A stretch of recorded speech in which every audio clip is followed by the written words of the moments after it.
So what is the number one challenge most public speakers face? I'll tell you in a moment.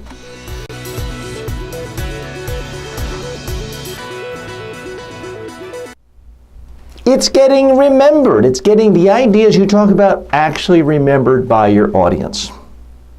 Now, people think their challenge is conveying the most number of facts, the most number of data points in a professional, competent way. People think that's the challenge. Guess what?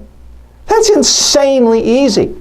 You go to any conference, any convention, any big business, any meeting room in America or across the world, and there are people standing up, speaking competently. They're not shaking.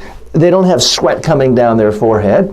They're standing up and they're speaking and they're going through data points and they're going through their little slides or they're reading bullet points and they're perfectly competent. But guess what? Nobody remembers anything they say.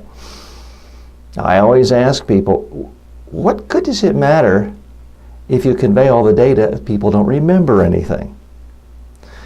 I've been doing this for 30 years with more than 10,000 clients. No one yet has had a good answer for that. I believe the number one thing that speakers should focus on is getting the ideas that are most important to them remembered by their audience so they can be acted upon. Now, in order to do that, they have to understand you, they have to understand the ideas, but they have to remember the ideas in order to act upon them. So how do you do that? The most common strategy I advise is to come up with two separate presentations. The first presentation is the traditional presentation, the PowerPoint slide, lots of numbers, lots of facts, lots of bullet points, support material, all that's all fine, all well and good. Email it to people in advance. Hand it out after your presentation. Be ready to answer any questions that relate to the data for the people who read it. But for God's sake, don't stand up and try to go through all that in your allotted 10 or 20 or 30 or 45 minutes for your presentation. You need a second presentation that you actually stand up and speak out.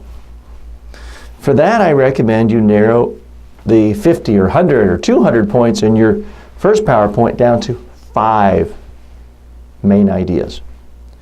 And then use your allotted time giving examples for each one of the 5 points, like case studies, stories involving conversations with real people, clients, customers, colleagues about these issues.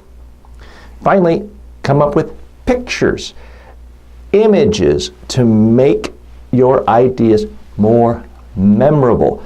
Be memorable. That's the number one challenge you face as a speaker, because the other stuff is frankly easy. Now, of course, most people don't deliver speeches that way, which is why I'm in demand all over the world.